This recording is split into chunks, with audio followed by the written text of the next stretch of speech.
Hi, I'm Chris Wolfe, co-director of the Thomas International Center, and we're here today for Class 4 of our first short course on the goals of government and the Declaration of Independence, part of our longer course on American constitutional principles.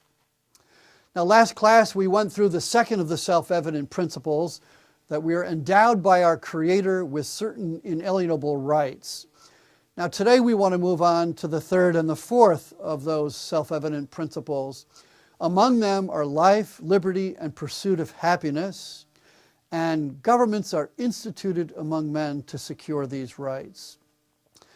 So the first question we might ask ourselves with respect to life, liberty, and pursuit of happiness is, why those? Where does that come from? Do they just kind of pick these rights out of the air? Life, liberty, and pursuit of happiness? And obviously they don't. This is a point at which we can observe that these self-evident principles in the Declaration really do seem to reflect a certain political philosophy, and especially, in a way, the dominance, I think it's fair to say, of the philosophy of John Locke, who himself in some ways reflected some of the previous political philosophy of Thomas Hobbs. So I want to talk a little bit about the political philosophy of Hobbs and Locke in order to explain how it is that life, liberty, and pursuit of happiness become the rights that are singled out in the Declaration of Independence. Where does politics begin? When we think about politics, what should be our starting point? Well, for Hobbes, the starting point, and this is true for Locke as well, is the individual in what they called a state of nature. As you simply take human beings as kind of isolated individuals, prior to any kind of government, and you start with those individuals, and you ask, what's the most important thing about that individual? And their argument was that the most striking thing, the thing that we all share, that we all have in common, is that we have this deep desire for self-preservation. You can argue about a lot of other things, they thought, but the one thing you can be pretty sure about is that all human beings want to preserve themselves. So you have this isolated individual in a state of nature, and he has this intense desire to preserve himself. Now, in the story that Hobbes tells about that state of nature, the result is not pretty. It's a pretty ugly life, because you go out there and you try to preserve yourself, but then you start bumping into other human beings who want to preserve themselves, and you start fighting over things. You can fight over the common resources that you might want to be getting at. Not common resources. You fight over the resources that are out there that are not in common, and you want them, and the other guy wants them, and so you fight over them. And ultimately, Hobbes argues, you get a war of all against all. And in that state, life is solitary, poor, nasty, brutish, and short. Some people comment that sounds like a long, fancy law firm name or something like that. The firm of solitary, nasty, poor, brutish, and short. I don't think that's the case, but the state of nature is not a very attractive place, according to Hobbes. Now, for Hobbes, I guess that's Hobbes and Locke, huh? For Locke, things are not quite as bad. He describes it less as the war of all against all, and more as the great inconveniences of the state of nature. But it's still not a good place to live in, and you want to get out of it. That's something that Hobbes and Locke agree on. You have this individual with a desire for self-preservation, but it ends up in a situation where, life is not going that well. You're not really achieving your preservation that well, especially if you expand preservation from just staying alive to a broader idea of what you might call comfortable self-preservation, which tends to be highlighted especially in Locke's version of the theory. So what do? You know, you're in this state of nature, isolated, trying to survive, but things aren't going that well. What Hobbes and Locke argue, well, they actually argue somewhat different things. Hobbes basically argues what you got to do is you got to set up some guy, some king, some absolute monarch who is so strong that he just scares everybody into respecting each other's rights. You know, you really need this very strong power in order to curtail people, you know, harming each other in the struggle for self-preservation.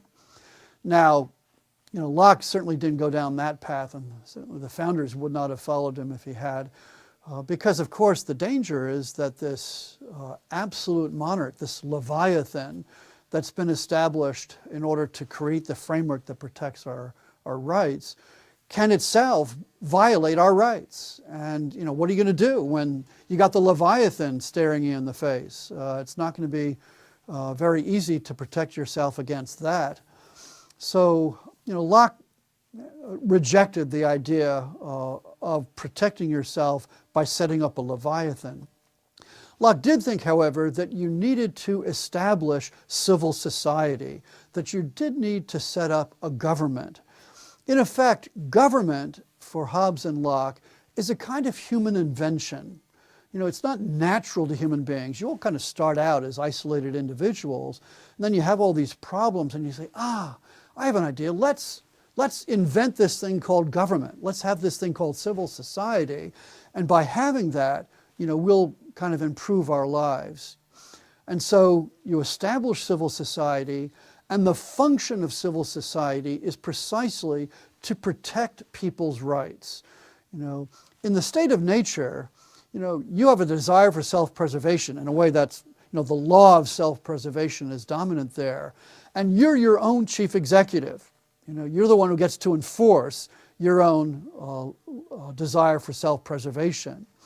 When you create civil society, in effect, what you're doing is you're transferring that executive power to civil society. You don't get to just go out yourself now and do whatever you want to preserve yourself.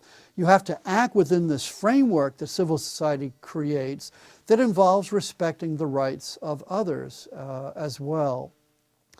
And so civil society is invented. Now in Locke, there's more attention to the fact that you've got to be careful about the fact that civil society too may violate your rights. And so you have to try to construct civil society in such a way as to limit it somehow or other. So that involves something like our separation of powers in a somewhat different form, as we'll see in a future lecture. But there's some attention to trying to construct the civil society so that it itself doesn't violate our rights. Now, in this political philosophy, you start with the desire for self-preservation. That is, you start with the desire for life, you know, wanting to stay alive. You know, that's the first thing, because it's the condition for everything else. But you can't have just life. You've got to have more than the right to life.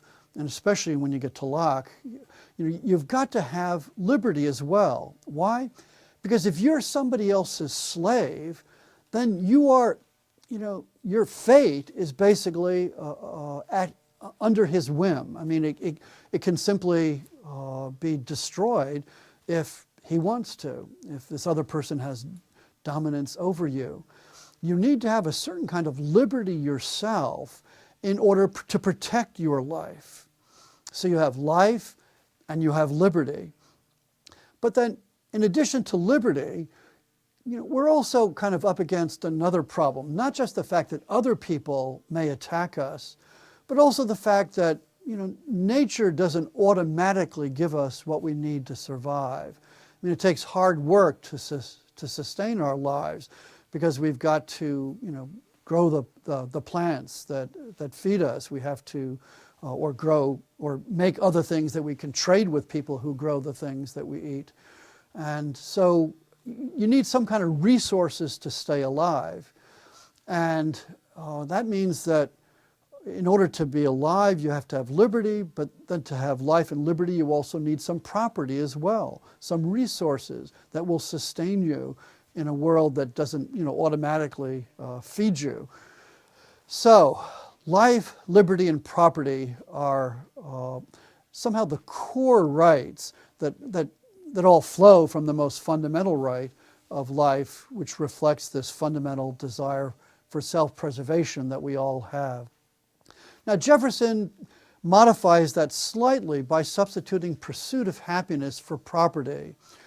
I don't think that Jefferson himself thought that this was a massive shift from Locke. In some ways, it may only be spelling out the implications of Locke's own understanding of property, which I think concerned not just physical things like food and shelter and clothing, but also could expand to include other things as well. For example, James Madison early on has a article in which he talks about our having a property in our freedom of speech. In a way, freedom of speech is a kind of property, again, because that's part of the resources we need to protect our liberty, which we need to protect our life, so forth. So pursuit of happiness is a broader, somewhat more euphonious phrase. It includes property, but it emphasizes that property has a much more expansive understanding than just physical things that sustain us, like food, clothing, shelter. So I think this is an explanation of why the founders in the Declaration focus on life, liberty, and pursuit of happiness. Precisely, it comes out of this modern, liberal, democratic political philosophy, often refer to this for shorthand as modern political philosophy, which kind of originates with Hobbes, but then gets developed in a very specific way by Locke. And Locke has very significant influence on the founders. In some ways, I think a dominant influence, although not an exclusive one. There are other people who influence the founders as well. Okay, so that's the third of the self-evident principles of the Declaration. Let's turn now to the fourth. Among the rights we have are life, liberty, and pursuit of happiness. And now we get to the key, the key issue that has led us to the Declaration in the first place. That is asking the question, what is government about? What is it for? And at this point, the Declaration says, governments are instituted among men to secure these rights. Now, there's a second half of the self-evident principle. I'm going to treat that in a way as a kind of separate self-evident principle, which is that governments are instituted to secure these rights, deriving their just powers from the consent of the governed. I'll talk about that next. For now, I want to focus on the first half of this right, which is that governments are instituted among men to secure these rights. So, why is that? Well, again, go back to the political philosophy of Hobbes and Locke. We've already seen the explanation for that. When you're in a state of nature, when you're an isolated individual, you're either in the war of all against all, or you're in this state that has lots of inconveniences to it, and you really need to get out of it, and you need to get into a situation where your rights will be more effectually protected. And the way you do that is by having government. So government comes into being. It is created precisely in order to secure rights. And that's why when we look at government and ask, well, what is government about? The answer is, it's about securing rights. Now, we're going to come back later on and talk about that at much greater length, because there are the obvious questions you can raise about it. Not every culture, every civilization, not every form of government throughout history has focused especially on the protection of rights. In fact, I think it's probably fair to say that America is the first government in human history created explicitly with the focus of securing human rights. And of course, since that time, it's spread throughout the world. But again, it's good to remember how distinctive American government was. So I'll come back later on and I'll try to contrast the idea of government to secure rights with governments that are intended to accomplish other things. And with that, let me turn to the second half of the fourth self-evident principle of the Declaration, which is that these governments derive their just powers from the consent of the governed. So the consent of the governed is a key self-evident principle. Now, the obvious question someone might raise about this is, what do we mean by consent of the governed? Consent of the governed to what? How do we collect this consent? How do we know about, what the people have consented to, what the governed have consented to? It's not an obvious or easy answer to that question, and we're going to have to, kind of delve into this a bit. I mean, one way to focus the question is to ask, does the Declaration of Independence demand or require a democratic form of government? I think the answer to that is no, that consent of the governed doesn't necessarily mean that you have to have a democratic government. Now, why would that be?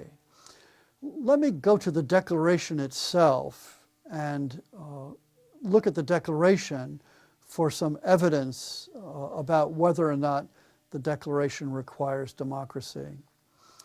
The first thing we can note is that it says governments are instituted among men to secure these rights, deriving their just powers from the consent of the governed. So what the consent of the government does is affirm certain powers of the government. What that suggests is that the consent of the governed is consent to establishing the government in a certain form. But that doesn't necessarily mean that the form of government that's created has to actually be democratic, has to involve regular voting, for example, in order to secure a kind of ongoing consent. Theoretically, according to the Declaration, you could imagine the people consenting to a non-democratic form of government. Now, that's reinforced by a couple of other aspects of the Declaration of Independence. For example, later when we get through with the self-evident principles, we're going to have that transitional argument where the Declaration argues, prudence indeed dictates that the power to alter and abolish government not be used for light or transient causes, right? That is, it may be that it's appropriate not to exercise the power to alter or abolish government.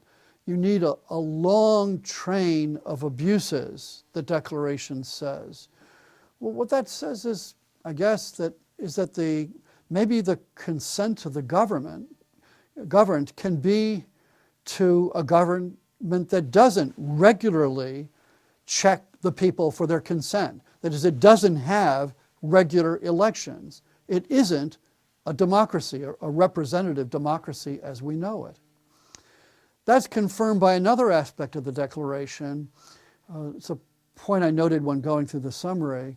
At the end of the long Bill of Particulars against King George especially, it says that a prince like this is unfit to be the ruler of a free people. Now, of course, what that suggests is that if King George had acted differently, he might be a prince who was fit to be the ruler of a free people. So you can imagine a free people having a ruler who's a prince. That is, you can imagine non-democratic government. Now, it's true that Britain had at least a democratic element, that this prince, this king, was part of a government that had different parts, and the king was only one part of that government. But certainly it means that at the very least, you can have something like what you might call mixed government, as opposed to a pure democracy or even a pure representative democracy. But we can go further than that, I think. Going beyond the Declaration's words itself, looking at Jefferson, who wrote the Declaration and who's obviously a very influential thinker. I mean, Jefferson commented when he was ambassador to France in the early stages of the French Revolution. He commented that he thought that up until a certain point in time, that the people in France had genuinely consented to the monarchy. At a certain point in time, of course, they ceased to do so, and you ended up going into the early stages of the French Revolution and then later into more radical stages of it. But Jefferson thought that at least at the beginning, just prior to the beginning of the French Revolution, there had in fact been a tacit consent of the people to the French monarchy. And that suggests again that the founders believed that the consent of the governed did not necessarily require a form of government that regularly got consent through elections, but could it be a government where the people consented to the form of the government, even though that form of government was not democratic. At least in principle, that could happen. Okay, so the first thing to say then is that strictly speaking, the Declaration doesn't demand democracy. Consent of the government is to the form of the government, and it doesn't necessarily mean an institutionalized regular consent from the people. Now, having said that, I want to qualify it in very significant ways. First of all, are there any limits on the power of people to consent to a government? Can they simply consent to any government at all that they want to consent to? I think the answer to that is clearly no. Why? Think back to our previous self-evident principle that governments are instituted in order to secure rights. What that means, at the very least, is that the people cannot consent to a form of government that denies fundamental natural rights. So, for example, I think the founders would look at, let's say, a country like Germany in the early 1930s, where, well, the Nazis never actually got an absolute majority in the election. They did get a plurality, and in some ways they did follow the constitutional forms of the Weimar Republic in order to achieve power, and then, of course, dispensed with the Weimar Republic and established the new Reich. Well, let's assume that throughout that process, a majority of the German people had consented to establishing the Nazi regime. Would that be something that would be a legitimate form of government then, because the people had consented to it? I think the founders clearly would have said, no, that's not the case, because the Nazi government did not recognize the rights of man. They did not recognize the natural rights of all the citizens to life, liberty, and pursuit of happiness. So there's limits. What you might say is that, in a certain sense, the people have a right to consent to what you might call a constitutional government. That is, a government that's limited, recognizes that its powers are circumscribed by its responsibility to recognize natural rights, especially the natural rights of life, liberty, and pursuit of happiness. So if the people consent to a form of government that denies those natural rights, then they've acted illegitimately, and that consent is invalid. Okay, so that's the first way in which we have to put limits on what the people can consent to. Now, I think you can go beyond that as well. I think you can say, again, that there's a lot of evidence in the Declaration that the founders, when they thought of the consent of the governed, thought primarily of democratic governments. Now, what would be the evidence of that? Well, certainly in the Declaration, we can see that the founders are thinking that way by looking at that long bill of particulars against George III and against Parliament and their British brethren.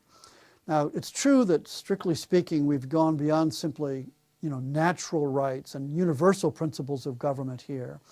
We've gone to the rights of Englishmen, that is the rights that Americans could invoke by being part of the English form of government. But I think there's reasons I'll come back to in a moment why these are more than just English rights. But if you look at the Declaration, you see just replete with references to legislatures, to a judiciary, to no taxation without consent, references to representation.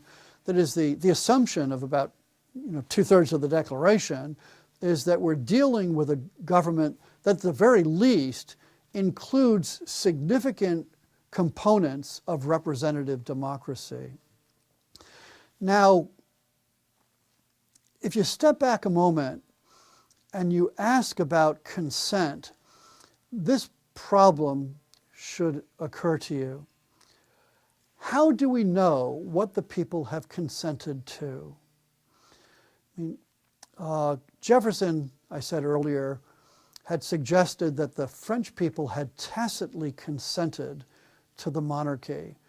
And for reasons we'll discuss later, you can never get away entirely, I think, from a notion of tacit consent. Nonetheless, there are problems with it as well. How do you really know when the people have consented if there is no mechanism within the government itself to determine whether the people have consented? Now, I guess one way of approaching that is to say that we presume that the people are tacitly consenting to the form of government unless they do something to show they don't. That is, unless they revolt. But that's kind of a tough argument, I think. And the reason is that obviously revolting is not an easy thing to do. It involves a massive undertaking. It's fraught with all kinds of terrible prices. And that's why, as the Declaration says earlier, mankind has shown itself inclined to put up with a good deal of suffering, a good deal with injustice and even tyranny, rather than to assert its right to revolution, that is, its right to alter or abolish the form of government. And so isn't that kind of an awkward way of setting up government, that the only way you can withdraw your consent is by an act of revolution, given the difficulty of revolution? And not only the difficulty in the sense that it's going to require paying a price, there's also no guarantee that the good guys are going to win the revolution. It may be that there's a revolution that a majority of the people in the nation genuinely support, but they may not have the guns and the tanks and the weapons to win that revolution. And after all, it wasn't a sure thing that we'd win our own revolution against Great Britain, at that time one of the dominant military powers of the world.